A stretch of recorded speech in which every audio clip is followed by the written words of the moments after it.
Hey guys, Donkey Kazooie here, and today I'm gonna be joined by DK64 Galaxy. and also Flaming Kong. Alright, now this is our second time recording this. It was my bad the first time. But anyways, we're going to be talking about our favorite game of all time. And I guess before we start the conversation, let's just straight out say what our favorite game is. Alright, so I guess Donkey Kazooie, what's yours? I'm going with Donkey Kong 64. And what about you, Flaming Kong? I guess mine's Paper Mario: The Thousand Year Door. And mine, since I already talked about Donkey Kong Did you hear me? 64 Yeah. on my channel, I guess I'm gonna choose my second favorite game of all time, Super Mario RPG. So I guess. So, personally, what I like about Donkey Kong 64 is the creativity of it. It's not exactly copying like the basic Mario worlds, like even though they do still have a grass world and a desert world, but also I think pretty much after that all And a water world and a castle world. True. Well, the castle world. Well, the castle world it's is like a little bit- mixture. Yeah, it's a little bit different. The water world is more like, well, I guess would you consider that Crystal Yeah. Caves? I know, but Yeah, the Crystal Caves is a mixture of Yeah. ice and water world. Creepy Castle is a mixture of, well, Creepy World. Yeah, And I guess you do swim in it a lot. true. Well, Gloomy Galleon is probably Yeah, my Gloomy least Galleon favorite. is straight up water world. Yeah, can't hear you guys. there's so much water in the Gloomy Galleon world. It gets like kind of annoying sometimes. But other than that, there is, well, yeah, I forgot about that. There is a water world, but also they have the Crystal Caves, which is, I guess, pretty much ice, but But that water world is more like a pirate world, like in DKC2. true. Yeah, it is. It's not like a straight up water world like a Mario Yeah, game. it's more I like, can't hear everything you guys are saying. could you hear us right now? Hello?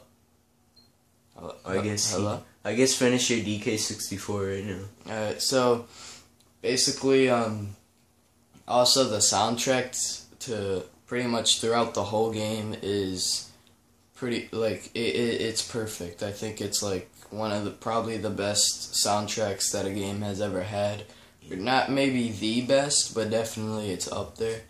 What else is there? Also, like, I think this is the only game that they actually use, because I think in every single game, they actually Chunky Kong and Lanky Kong, I think, but they're the only ones that have appeared in this game. The other characters, they have Tiny, Donkey Kong, of course, and Diddy Kong, which have all appeared in other Donkey Kong games, but as for this one, there's two that haven't.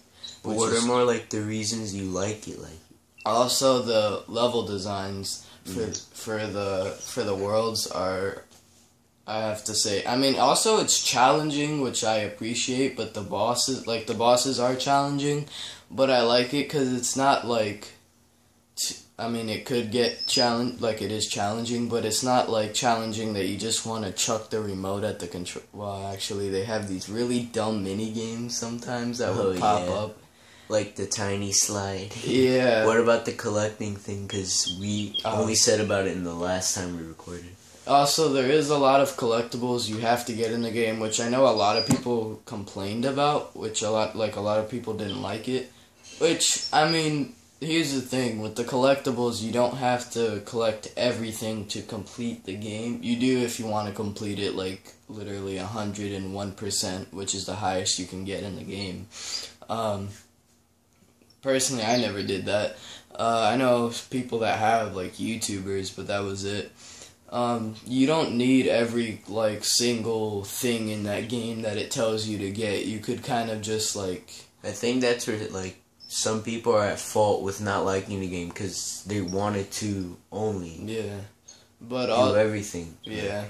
Also, like, what else? Oh, yeah, so, like, the collectibles, you don't have to necessarily...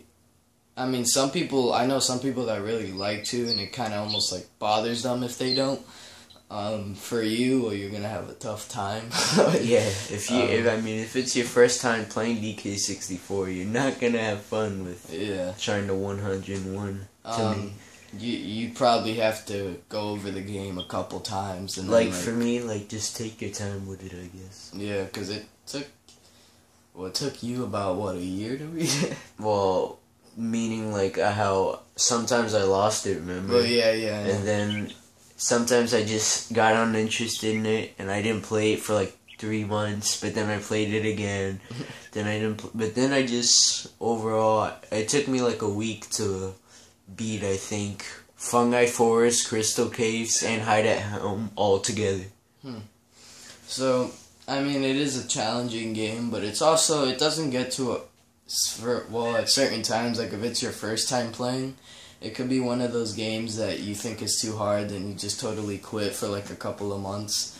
But it's also, what I like about it is that if you progress, like, and you know you're doing good, it really feels like you're actually achieving something. I mean, I know it's just a video game, but still, it actually feels like it makes you feel like... Okay, well, I guess I should talk about it now.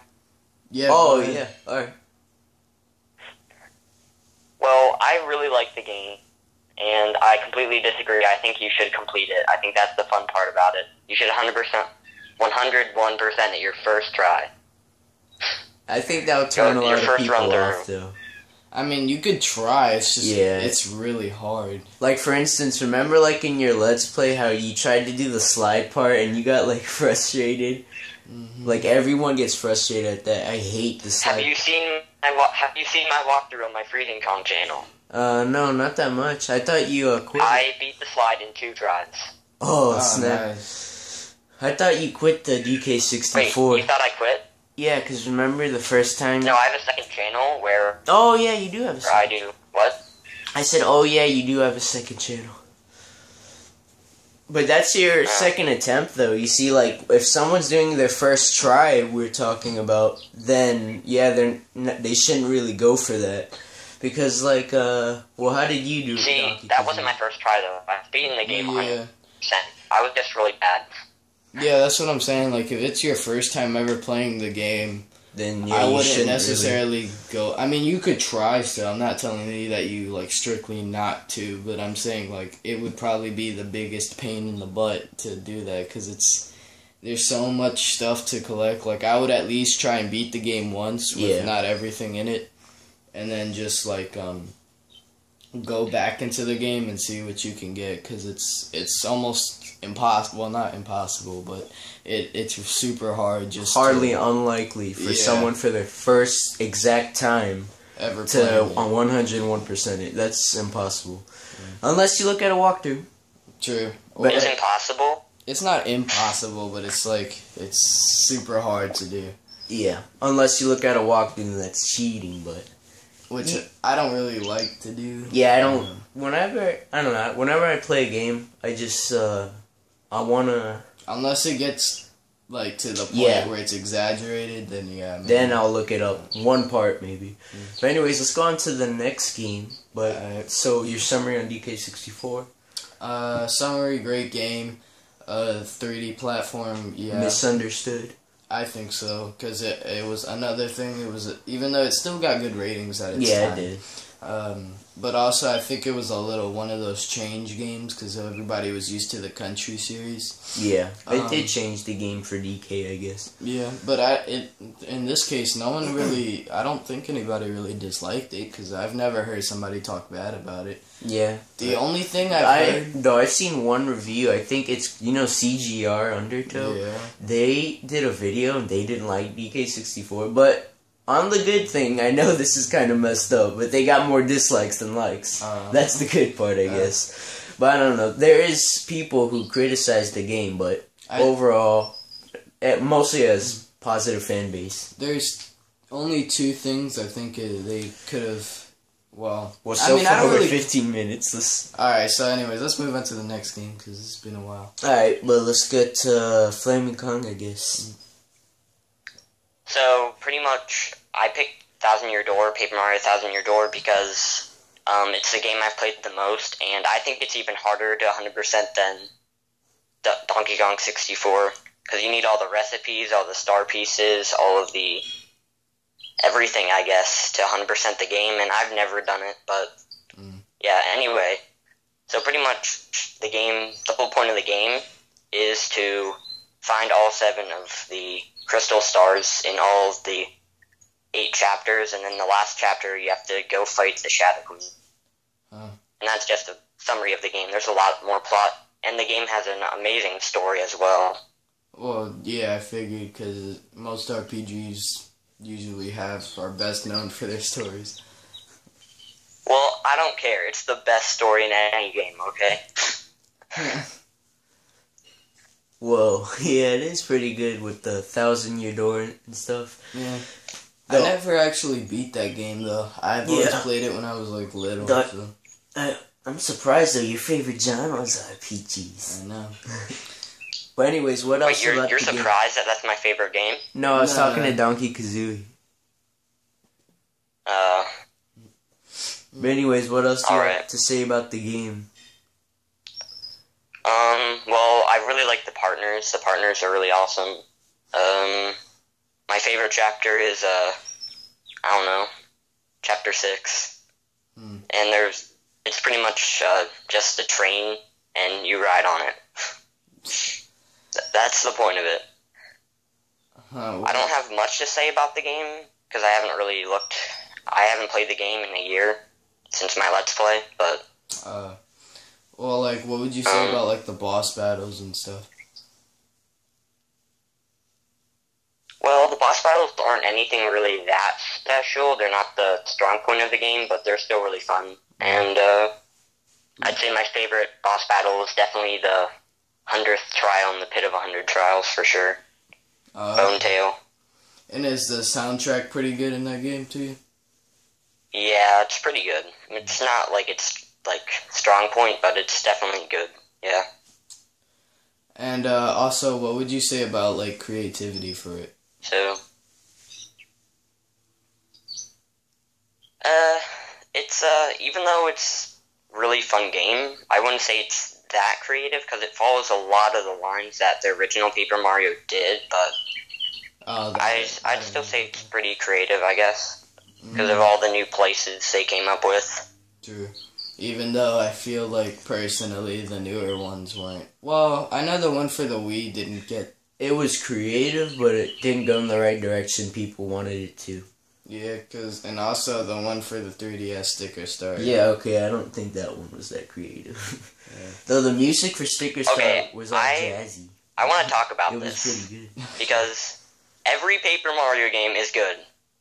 Even though Sticker Star isn't really a good RPG, it's still a really fun game. It's not a good Paper Mario game, but it's a fun game. Yes, I just wanted to get that out there. True. I mean, did you beat the one for the Wii? Yeah, I've beaten every Paper Mario game. I have a Let's Play up on it. Oh, okay. I don't know. I guess me and Donkey Kazooie aren't that big fans of the 3DS one, but overall, the Paper Mario series is... They're pretty good. I mean, in general, I've never really had that big of a problem. You need to play the 64 one, though. Yeah, I know. That's what he keeps telling me. I haven't played... Have you... You said you definitely played the 64 one, right? Yeah, I'm currently doing a Let's Play of the game. Oh, okay. Oh, Sort of. Alright, well, that's Paper Mario and the 1,000-Year Door. What's your summary on it, Flaming Kong? It's a good game. Everyone should buy it. 11 out of 10. Alright. And I guess now on to you, DK64 Galaxy. Alright, now we have Super Mario RPG. And overall, when I first was, I don't know, he saw this. When I was first getting into this game, like, I haven't played it yet, but I was highly interested in it. Like, he saw I looked it up constantly, like, just like facts about it or Wikipedia, or I just was crazy for this game. I don't know why it drew me. Like, I've played the Mario and Luigi games first before I've ever played it, so I guess I wanted to, like, find something similar. Yeah. So then, all of a sudden, I saw this cool character in the game, and his name was Geno. And then I thought he looked cool. I didn't think much of it. But then when I looked a little more on Gino, he has a monstrous fan base. Yeah. Like, everyone wants him to, like, smash. They want merchandise or... But they haven't really done anything with him other than that game. Like, Yeah, but it's kind of cool, though. Just that one singular game struck a big fan base for one character. True. But anyways, when I played it, basically in the game, it's like the first Mario RPG ever. And you collect the 7 stars to get everyone's wishes back because, I forgot. It was Smithy, I think his name is, the villain, who's took the wishes away from people. And so basically the main point of the game is you have to get the wishes back. But there's a cool little Easter egg when you're in the cloud world and it's all like blue cloud and you see the dead wishes, you could read the wishes of the people. And one of them is Luigi's and he's like, I want to be like my big brother and stuff. And what else? Like, I don't know, the gameplay is just pure Square Enix RPG. Like Final Fantasy, or something. Strong vibes from Final Fantasy in this game, and there's actually even a Final Fantasy boss you fight named Clulex, I think his name is. But it's like another Easter egg thing. Yeah, but he's supposedly the hardest boss in the game, but I got the secret red shell, which is like the most powerful weapon in the game, so it wasn't that hard to beat him for me, first try. Nice. But in general, it's basically a mixture of Final Fantasy VI and Super Mario put into one game. Super Mario RPG, the enemy designs are nothing of the Mario universe. Like, there is Goombas and Shy Guys you fight and stuff.